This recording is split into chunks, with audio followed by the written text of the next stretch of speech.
अच्छा आज हम बना रहे हैं बीफ के चपली कबाब, जिससे मैंने लिया था हाफ के जी 500 ग्राम ऑफ बीफ।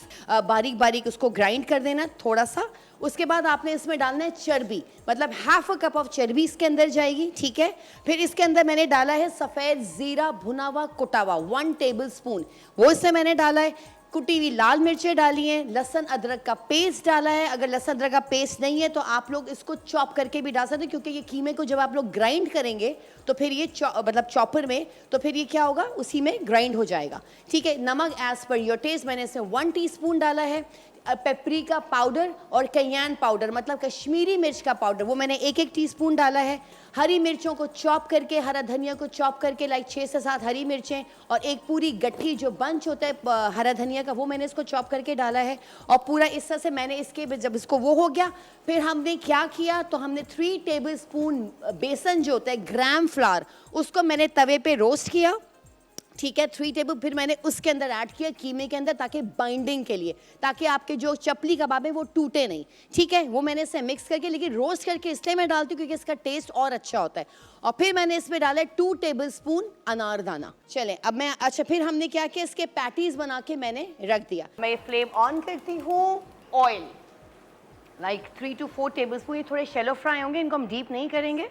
और फिर जो हमारे ये पैटी हैं, चले जी इतने ये फ्राई हो रहे हैं, हम अपने बंस को भी थोड़ा सा हम लोग गरम कर लेते हैं। लाइक ग्रिल से बन कबाब हम खाने जाते हैं तो वो लोग तवे पे गरम कर रहे होते, थोड़ा सा फ्राई करना इस तरीके से।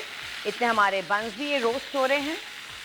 और हमें फीडबैक दिया करें, हमें बहुत अच्छा लगता है। जो आप लोगों की फरमाइशें होती हैं वो आप लोग हमसे शेयर कर सकते हैं मेरे पेज पे, TV1 के मॉर्निंग स्टार विद असवर उनके पेज पे, फेसबुक पेज पे हमें आप कमेंट्स दिया करें। हमारा ये रोज़ यूट्यूब पे आप बताएं कि जो भी आप लोगों को पसंद है। ओ किचन में बर्गर्स बन चुके हैं और आप देख सकते हैं इसमें चपली कबाब के बर्गर्स हमने बना दिए रायता एंड इमली की चटनी के साथ। और अब हम आ जाते हैं ड्रिंक पे, जो कि जावा लाइक जामन का ड्रिंक बना रहे हैं हम लोग, ठीक है।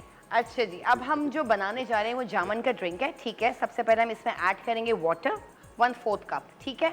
अच्छा ये जामन मैंने लिए थे 10 से 15, जिसको मैंने डीसीडेड कर लिए थे, मतलब बीज निकाल दिया था, ये इसमें मैं ऐड करेंगे, ठीक है।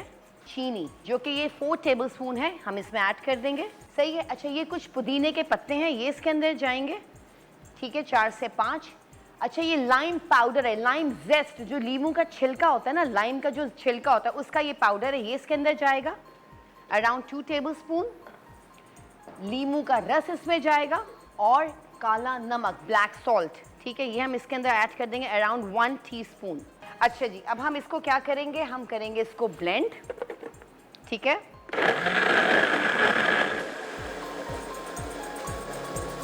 अब हम आ जाते हैं अपने सर्विंग की तरफ। अच्छा सबसे पहले हमने ये डालना है इसका, एक तरह से ये बिल्कुल स्लश टाइप बन गया है, ठीक है। ये हमने ऐड करना है इसमें, ठीक है। अच्छा रेसिपी बता दें। रेसिपी बता देती हूँ। अच्छा इसमें मैंने 10 से 15 जामन लिए थे, मैंने इसमें 10 से 15 जामन लिए थे, ठीक है। और फिर मैंने इसमें लेमन का रस लिया था, 1 चम्मच मैंने इसमें ब्लैक सॉल्ट लिया था, काला नमक जिसे कहते हैं, और एक लाइम जेस्ट पाउडर होता है, लीमू के छिलके का पाउडर, वो मैंने 1 टेबल स्पून लिया था। फिर मैंने बर्फ़ के साथ इन सबको ब्लेंड किया, पुदीने के 4 से 5 पत्ते थे, इनको मैंने ब्लेंड किया। फिर इसके बाद मैंने सब ग्लासेस में डाल के फिर मैंने इसके ऊपर फ्रिजी ड्रिंक डाल दिया। और अगर फ्रिजी ड्रिंक नहीं डालना चाहते तो आप लोग ऐसे भी पी सकते हैं स्लश की तरह। तो ये हमारी रेसिपी हो गई है complete, Java plum mocktail and beef के चपली कबाब के बर्गर्स। और बहुत ही मजे की ड्रिंक बनी है, मजे की बनी है, आपको पसंद आई? रिफ्रेशिंग है ना, वेरी नाइस, वेरी रिफ्रेशिंग। मैंने कभी जामन की कोई ड्रिंक अपनी लाइफ में नहीं पी। चले आज आपने पी ली। आज मैंने भी बहुत मजे किया और आप लोगों ने यकीनन इसको अपने घर पे आप जब ये बनाएंगे तो आपको यकीनन बहुत पसंद आएगी। बहुत रिफ्रेशिंग और एक मुख्तलिफ सा टेस्ट है। और जिस तरह आप कह रही थी कलर बहुत ही अच्छा है इसका, दूर से देखने में फालसा लग रहा है लेकिन ये फालसा नहीं जामन है। कल फिर आपके साथ होंगे ख़वातीन और हज़रात। बहुत बहुत शुक्रिया आज का शो देखने के लिए, thank you very much chef Naureen. आपका भी बहुत बहुत शुक्रिया।